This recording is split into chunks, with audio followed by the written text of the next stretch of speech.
Apologize to my daughter, or you're out of our home, my sister said after her 14-year-old daughter threw an iPhone 15 at my face.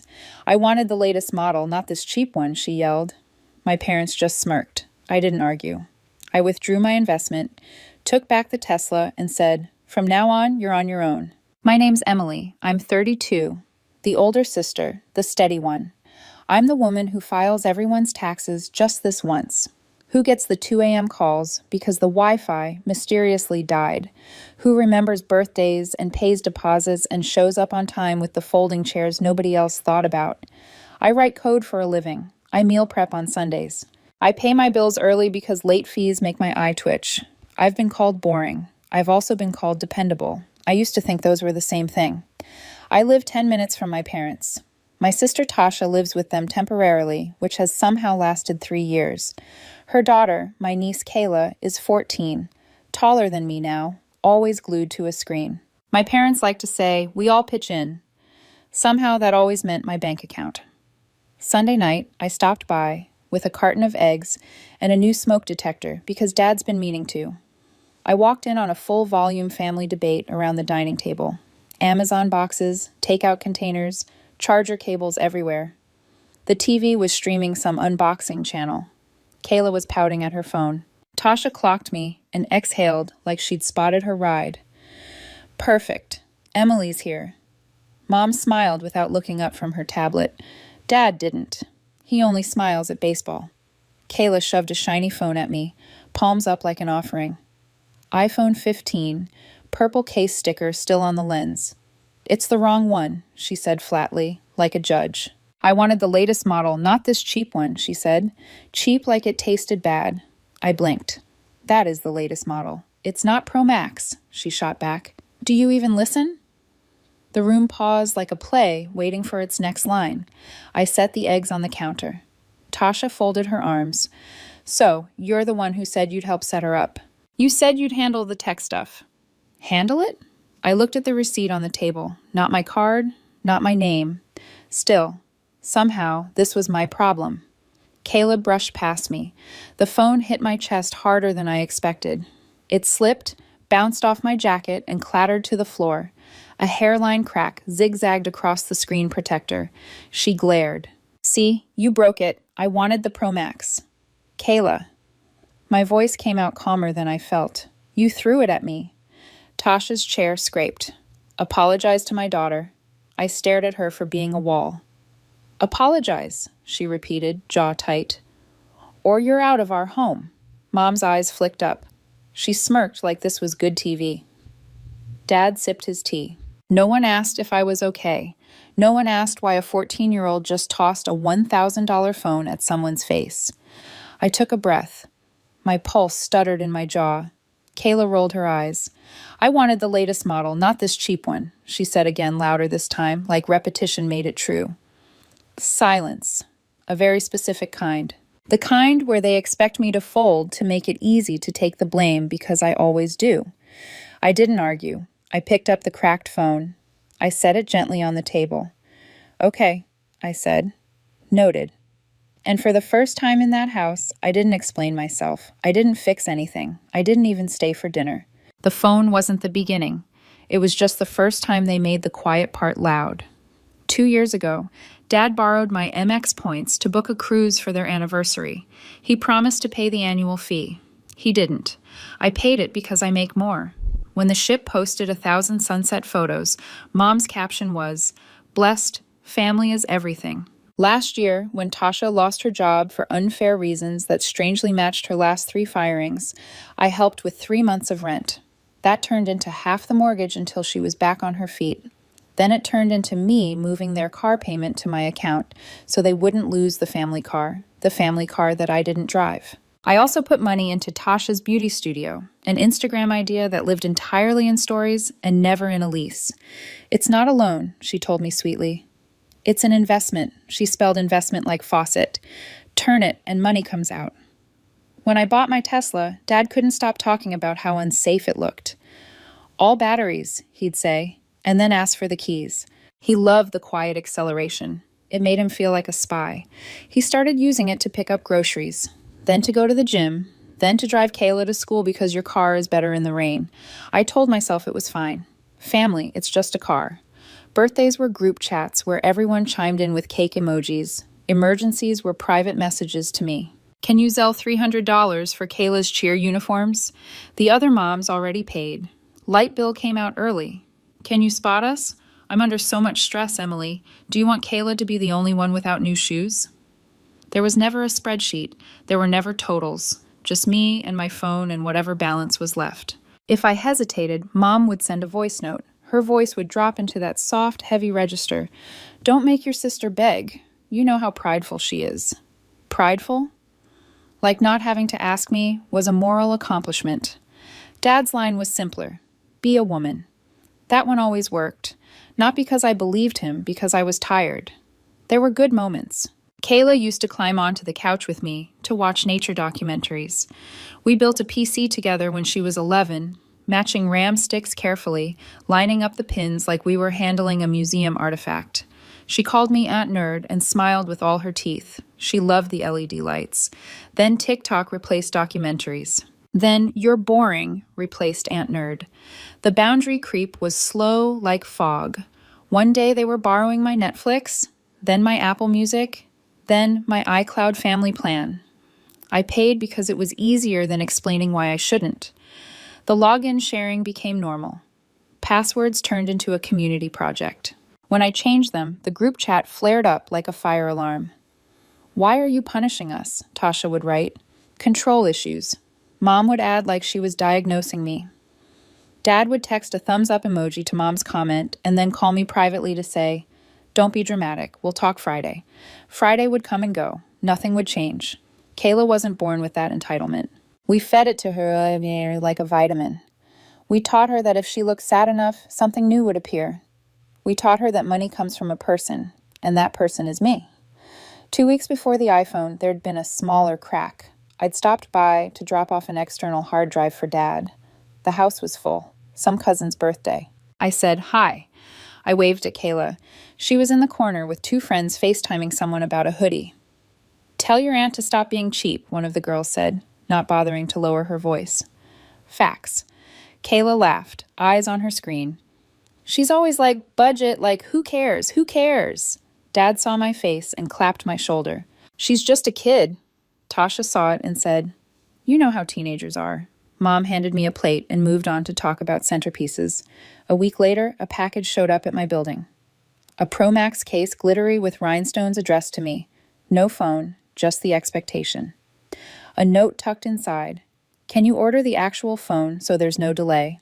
Tex, love you. I set the case on my desk and stared at it for a full minute. My chest did that weird buzz it does right before a migraine. I typed a response. I deleted it. I told myself I'd talk to them in person. Then Sunday happened. The throw, the smirk, the apology demand. I went home and sat in the quiet of my apartment. I watched the city move through my window, headlights sliding up the walls like slow lightning. I tried to give them the benefit of the doubt. Maybe they were tired. Maybe Kayla was embarrassed. Maybe I was reading too much into it. My phone pinged. The family chat lit up. Tasha, next time don't make a scene. Mom, we raised you better than to humiliate a child. Dad, call me. Kayla, in VM, I'll get it myself. I stared at that last message for too long. It was small, but it scraped. I typed one sentence and sent it in the chat. We need to talk about money. 3 dots then. Mom, don't you dare hold this over us. Tasha, if you're going to be petty, keep it. Dad, not on text. I put my phone face down. I stared at the Pro Max case on my desk until the rhinestones blurred. I knew then that the talk wouldn't be a talk. It would be me listing details while they call me names. It would be the same script as always, just louder. The only person who texted me privately was my cousin Leah. You okay? I heard a version. I doubt it's the right one. I stared at that too. A version. There were always versions of me, apparently. The generous one, the controlling one, the safe one. The problem. No one asked what I wanted. I hadn't either. Not for a long time. They scheduled the talk for Wednesday right after Kayla's practice so she wouldn't be stressed. I got there early and waited in the living room. Half the lights were off. The The house smelled like microwaved lasagna and apple-scented cleaner. Tasha walked in first, arms crossed. Mom followed with a legal pad like she was keeping minutes. Dad stayed standing, which he does when he's planning to lecture. Kayla breezed through with her headphones on, paused long enough to roll her eyes at me, and flopped onto the couch. Tasha didn't sit. "So, are you going to apologize?" "No," I said. Silence. Mom clicked her pen. "You escalated a misunderstanding. You embarrassed a child." She threw a phone at my face. "Because you provoked her," Tasha snapped. "You acted superior." Dad pointed at the coffee table. "This is why we said not on text. You get emotional." I took a folder from my backpack and set it down. Printed statements, transfers, sales, a year of temporality. Yes, I kept my voice even. Here's what I've paid in the last 12 months. Mortgage top-ups, utilities, car insurance, Kayla school trip, cheer uniforms, the Tesla insurance when you switched it under your address for convenience, the so-called investment, the grocery card you said you'd pay back and didn't, the streaming accounts. Mom scoffed. "Are you keeping score?" "For once, yes," Kayla muttered. "So dramatic." I turned a page. "Here's the total." Tasha craned her neck, then looked away. "Don't weaponize money." "I'm not," I said softly. "I'm naming it." Dad waved a hand. "Get to the point." "Here's the point," I said. My hands were steady. My heart wasn't. "I'm done being the family bank." They all talked at once. "Tasha, so you're punishing us because you're mad at a kid?" "Mom, family doesn't nickel and dime each other." "Dad, I knew the minute you bought that car, you'd change." Kayla, louder than all of them. "Can someone order my phone?" Something inside me went quiet like a switch. The noise moved to the edges of the room. I stood. "No." "No to what?" Tasha demanded. "All of it." I said no to the phone, no to the mortgage, no to the insurance, no to the investment, no to the Tesla, no to this version of me. The room stilled. Not because they understood, because they were shocked. I used the word correctly. Mom's mouth twisted. "You're heartless." Dad nodded like a judge. "Ungrateful." Tasha stepped forward, voice sharpening. "You know what? If you're going to be like this, if you're going to disrespect my child in her own home, then get out and don't come back until you apologize." I picked up my folder. "Okay." Kayla smirked at her screen. I reached the doorway, then turned back. My voice didn't rise. I didn't need it to. "This isn't revenge. It's a boundary.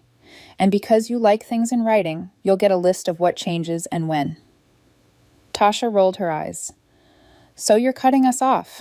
I'm ending the part where I disappear so you can live without consequences." Mom's pen tapped the pad. "You'll regret this." "Maybe," I said, "but not tonight." Thursday morning, I sent the email. Simple bullet points. Effective immediately, I'm removing my payment methods from all shared accounts. Netflix, Hulu, Apple Family, iCloud, Spotify, Xbox Live. By Monday, insurance and car registration for the Tesla will return to my address and name. The car will stay with me until I decide otherwise. The investment in the beauty studio is concluded. I'm requesting the remaining balance in the account be returned by the end of the month, or will convert it to a formal loan with terms. No new transfers, no Zells, no cash requests. Future help, if any, will require a budget and receipts. I see self because paper trails matter. The replies arrive like weather. First, a drizzle. "Mom, we raised a stranger." "Tasha, you promised." Kayla is devastated. Dad, "Women provide, then a storm." Mom, "Your grandmother would be ashamed." "She wouldn't. She used to slip me 20s and whisper, 'Don't tell your mother.'" Tasha, you're stealing the car from your father. It was never his. Dad, you want us to fail. I wanted them to stop failing on purpose. I didn't answer. My therapist once told me, not responding is a response. I tried to hear her voice when the guilt did its old familiar dance. At lunch, my phone buzzed with screenshots from Leah. Family group chat without me. "Tasha, Emily's punishing Kayla, who treats a child like this. Mom, she's always been jealous of her sister. Dad, she thinks a fancy car makes her important." An aunt chimed in with a prayer hands emoji. Another cousin wrote, "She needs to remember where she came from." I closed the screenshots and ate my sandwich in the stairwell where it was quiet. Friday, Dad texted, "Need the car to take Kayla to school." I said, "I'll drive her." He said, "Don't bother." I went anyway. Kayla stomped to the curb, slammed the door, and didn't say hello. Her friends stood by the gate watching us. One whispered loud enough for me to hear, "Is that the aunt?" Kayla put her headphones on. 2 blocks later, she said without looking at me, "Everyone has the Pro Max." "You have a phone," I said gently. "A good one," she snorted. "You don't get it. I get more than you think." She didn't answer. At a red light, I said, "I used to love building computers with you." She stared out the window like the sky had offended her. Whatever. I dropped her off. She didn't say thanks. Saturday morning, a tow truck idled in front of my parents' house. Not for the Tesla, for their other car. Missed payments. Tasha texted me a photo like proof of my cruelty. "Look what you did." I looked at the dates on the notice, circled in highlighter. They'd been late before the phone, before the boundary. The tow wasn't my fault. It was just visible now. Sunday, Mom called, and when I didn't answer, left a voicemail that started with tears and ended with venom. "You're going to die alone." People say that when they want you to feel smaller than the room they're in. I blocked nobody. I also answered nobody. I made coffee. I cleaned my apartment. I put the glittery Pro Max case into a drawer I barely use. The one with leftover cables and a battery pack that never holds a charge. At noon, my doorbell rang. Leah stood there with a bag of empanadas and a look that said, "I know." She didn't ask questions. We ate in my kitchen. She told a story about her boss forgetting his own laptop at TSA. We laughed. It felt like breathing air I hadn't tasted in months. Monday, I moved the Tesla's insurance and registration back. At the DMV, the clerk asked, "Any reason for the address change?" I smiled, finally reading the manual. Tuesday, a new email from Tasha. "Kayla needs rides now. Are you happy?" No, I thought. Happiness wasn't what any of this was about. It was about not drowning, work out better. Not instantly, but in that way where the background hum lowers. I was shipping a feature that had haunted me for weeks because I'd been too busy absorbing everyone else's fires. My manager said, "Nice work." I believed her. I started going to the gym again. I took a beginner's pottery class because a friend begged me to try it. My mug was ugly. It made me smile anyway. The crisis at my parents' house didn't end. It shifted. Without my auto payments, the budget suddenly mattered. Dad sulked. Mom threw pity parties with centerpieces. Tasha tweeted subtweets that were obviously about me. Kayla posted a story with a blurry photo of a crack on her phone and wrote, "Some people are fake." I didn't swipe up. There were small, unexpected things. My neighbor Priya knocked to ask about chargers and stayed to talk about her dog. She said I looked lighter. I didn't know I'd been wearing heaviness on my face. Leah texted more. "Proud of you." She'd write like vitamins. Then Tasha escalated. Of course she did. She sent a long, breathless text about how the beauty studio needed just one last infusion to survive. Think of it as protecting your initial investment. She attached a Canva chart with circles and swoopy arrows and predicted revenue. There were no numbers connected to reality. There were no costs. It looked like a vision board with clip art lipstick. I replied with one sentence, "No." She unloaded. "You're evil. You're abandoning us." Kayla cried herself to sleep.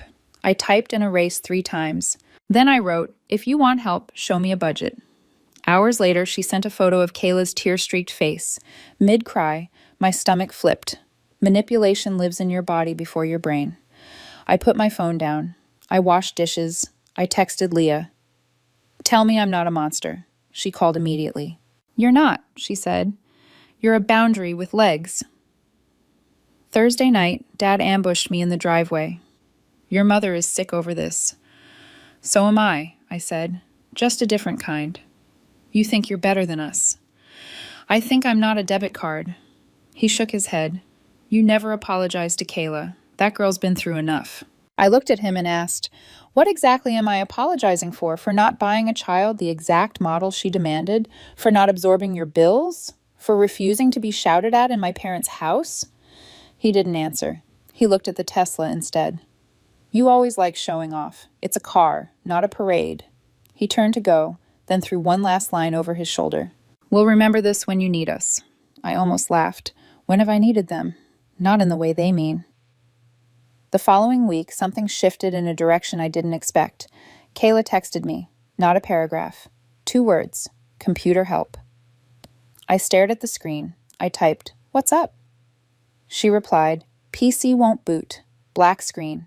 Need it for a project." I considered sending a link to a tutorial. Instead, I drove over. She met me at the door, eyes guarded, chin tilted like a shield. We didn't talk about the phone. I plugged in the PC, popped the case, reseated the GPU, checked the power.